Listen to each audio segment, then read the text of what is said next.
Kuna mtu mmoja hapa ndani mwenzetu mbunge, tena ana nafasi ya kuzungumza humu ndani, ana nafasi ya kuzungumza kwenye neki, ana nafasi ya kukutana na wakubwa, anaanza kutuchokonoa.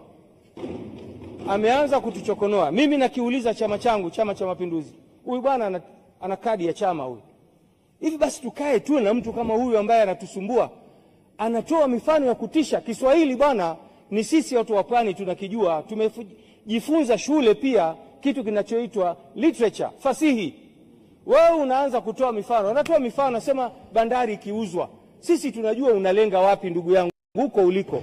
Tunakujua unalenga wapi. Halafu unatoa mifano mibaya kwa rais wetu, mtu ambaye tunampenda, mtu ambaye amejitoa kwa ajili ya Tanzania hii. Unakwenda kugusa familia zake. Unagusaje familia yake, mtoto wake? Unajua jinsi ya kupata mtoto wewe?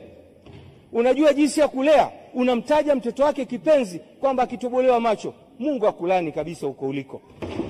Na hayo yasitimie kabisa. Unatoa mfano kwamba mtoto akitolewa macho si na nini, unataja majina ya watu, alafu unasema ni mfano.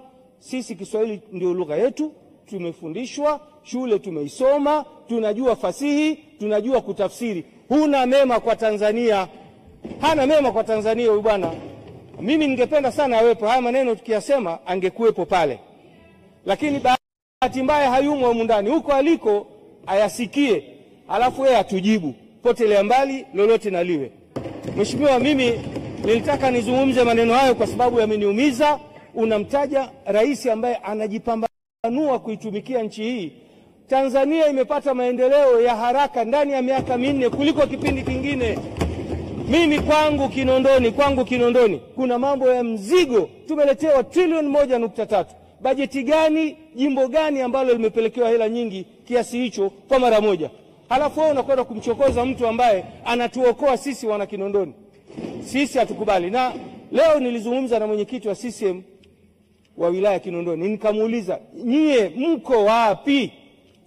Mko wapi? Kamati, watu wanafanya makosa madogo tu wanaitwa kwenye kamati za maadili, wanaitwa kwenye kamati za siasa. Jambo zito kama lile alafu mnakaa kimya. Nilisema hili. Na huko anakonisikia mwenyekiti wangu anaitwa Shaweji Mkumbura. Mheshimiwa Shaweji, nakuambia kwamba sisi haturidhiki rais wetu kufanyiwa dhihaka. Tena wanafanyiwa dhihaka na watu wa Kinondoni. Hatukubali. Usipochukua hatua na mimi mwenyekiti, mimi nitakutilia wasiwasi.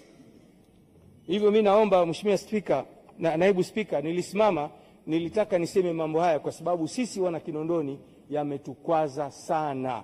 Naomba nimtie moyo rais wangu, Mwenyezi Mungu amjalie awe na moyo wa udhibiti kuweza kuyahimili haya mambo. Yatapita tu haya na nchi hii tutafanya uchaguzi wetu, tutakuwa salama. Nakushukuru sana.